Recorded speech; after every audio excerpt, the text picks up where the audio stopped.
আমাৰ আগৰ প্ৰাক্তন প্ৰেচিডেণ্ট ক্ষিতিশ বৰ্মনৰ কথা মই অলপ ক'ম। তেওঁ আজি জাতিৰ নেতৃত্ব লৈ আমিয়ে দিছোঁ, আমি প্ৰত্যেকটো জিলাই ছাপোৰ্ট কৰি তেখেতক আমি বনালোঁ। তেওঁ কি কৰিছে, তেওঁ আজি এক বছৰ ডেৰ বছৰ ভাল কাম কৰিল।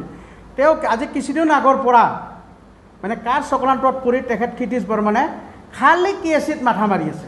কেএচিত কেনেকুৱা চিফ হওঁ, কেনেকুৱা EM হওঁ, এই ধান্দা। আৰু বিশেষকৈ মানে তেওঁ কেএচিত মাথা মাৰি আছে। কাক কি বাগৰাইখানে তেওঁ কেএচিখনত ধান্দা কৰি আছে। আমি তেখেতক পাতিছোঁ, আজি শদিয়াৰ পৰা ধুবুৰীলৈ তাক এটা জাতিৰ দায়িত্ব দিছোঁ। আমি বিশেষকৈ ক্ষিতিশ বৰ্মনক আমি কোনো চিনি নাপাওঁ, কিন্তু জাতিৰ চকীত সি বহি আছে। সেইখন চকীহে আমি আক্ৰাচে সন্মান কৰোঁ, বিশেষকৈ আমাৰ কোচ ৰাজনীতি জনগোষ্ঠী সন্মান কৰে। তেখেতৰ এটাই কাম, কেএচিত কেনেকৈ মই মাথা মাৰি আছে সোমাব পাৰোঁ, কিন্তু তেওঁ জনজাতিৰ কথা পাহৰি গ'ল, তেওঁ কমতাপুৰৰ ডিমাণ্ড পাহৰি গ'ল।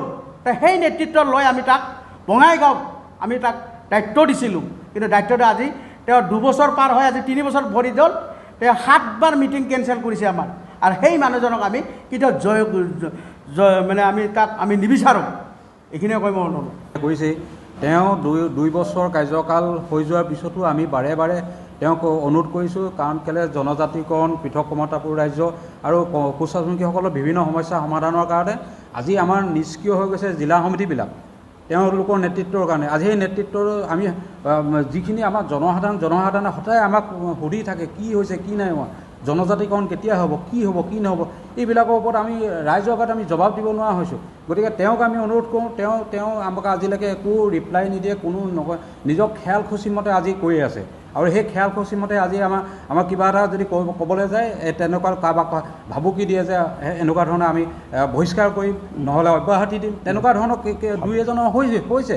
আৰু এই ক্ষেত্ৰত আমি তেওঁৰ বিৰুদ্ধে আমাৰ প্ৰায় 12-14খনমান আমাৰ সম্পাদক ডাঙৰীয়া কৈছে যে ইয়াত প্ৰতিনিধি আহিছে, আমাৰ বিভিন্ন জিলাৰ পৰা আহিছে, এই প্ৰতিনিধিয়ে তেওঁৰ বিৰুদ্ধে বিৰুদ্ধাচৰণ নাই কৰা, ঠিক তেওঁ কৰ্মখিনিৰ কাৰণ কেলৈ জাতিৰ নামত তেওঁ একো ক'বলৈ যোৱা নাই আজিলৈকে।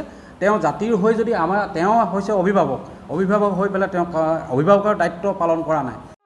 ৰ'ব, আপুনি যে এটা অপৰাধ কৰিবলৈ গৈ আছে, আপুনি জানেনে? এই নাবালিকাগৰাকীক এতিয়াই বিয়াত বহোৱাটো যে এটা অপৰাধ, আপুনি জানেনে? অপৰাধ কেনেকৈ? মোৰ ছোৱালী, মোৰ কথা। তুমি যিয়েই নোকোৱা ভূঞা, 18 বছৰৰ তলৰ যিকোনো কন্যা সন্তানৰ বিয়া দিলেই আইনগতভাৱে এক দণ্ডনীয় অপৰাধ। বিয়া দিয়াজন যিমান দায়ী, বিয়া পতাজনো সমানে দায়ী। এতিয়া তাই পঢ়া শুনা কৰাৰ বয়স, খেলা ধূলা কৰাৰ বয়স। তাইক খেলিবলৈ দিয়ক, পঢ়িবলৈ দিয়ক, আৰু চাব এদিন আপুনি তাইক লৈ গৌৰৱ অনুভৱ কৰিব পাৰিব। এতিয়াই তাইক সংসাৰৰ বোজা দি তাইৰ ভৱিষ্যত জীৱনটো অন্ধকাৰ কৰাৰ অধিকাৰ তোমাৰ জানো আছে? মোৰ ভুল হৈ গ'ল মাজনী, মোক ক্ষমা কৰিবা। শিক্ষা ল'ৰা ছোৱালী উভয়ৰে প্ৰাপ্য আৰু অধিকাৰ। আপোনাৰ কন্যা সন্তানক তাইৰ এই প্ৰাপ্যৰ পৰা বঞ্চিত নকৰাব।